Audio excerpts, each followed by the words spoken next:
ছাত্র জনতার দাবির মুখে চট্টগ্রাম সন্দ্বীপের গুপ্তছড়া কুমিরা রুটে ফের কমেছে স্পিডবোটসহ অন্যান্য নৌযানের ভাড়া।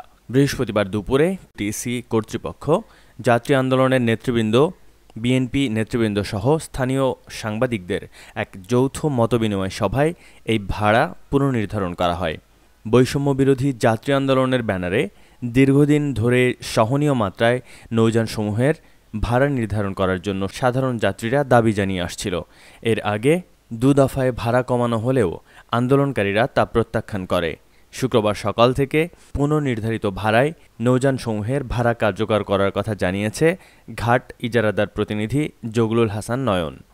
সূত্রে জানা গেছে, স্পিডবোট ভাড়ার ইতোপূর্বে নির্ধারিত 310 টাকার স্থলে 250 টাকা, মালামালের বোট বা সার্ভিস বোট যাত্রী প্রতি 150 টাকার স্থলে 120 টাকা এবং জাহাজ ভাড়া যাত্রী প্রতি 140 টাকার স্থলে 120 টাকা পুনর্নির্ধারিত হয়েছে।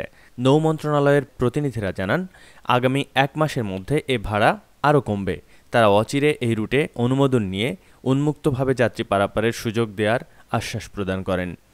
মতবিনিময় সভায় অন্যান্যদের মাঝে উপস্থিত ছিলেন বিএনপি নেতা প্রকৌশলী বেলায়েত হোসেন, অ্যাডভোকেট সেকান্দার বাদশাহ, নুরুল মোস্তফা খোকন, জাহাঙ্গীর বাবর, ফোরকান উদ্দিন রিজভী, আজমত আলী বাহাদুর, অধ্যাপক শোয়েব আহমেদ, মোক্তাদের আজাদ খান, আমিনুর রসুল বাবুল, সাংবাদিক সালেহ নোমান, ওমর ফয়সাল, খাদেমুল ইসলাম, নজরুল মাহমুদ, সাজ্জাদ হোসেন জিহাদ, রাকিবুল্লাহ, আশরাফুল আলভী, শামীম হোসেন প্রমুখ।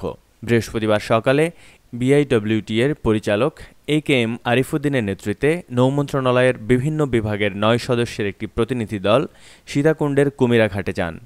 তারা কুমিরা গুপ্তছড়া ঘাটের অবকাঠামো পরিদর্শন করে ফেরিঘাট চালু ও সন্দ্বীপ প্রান্তে উপকূলীয় বন্দর স্থাপনের সম্ভাব্যতা যাচাই করে সাইট নির্ধারণের রিপোর্ট পেশ করবেন। আব্দুল হামিদ, সন্দ্বীপ, চট্টগ্রাম।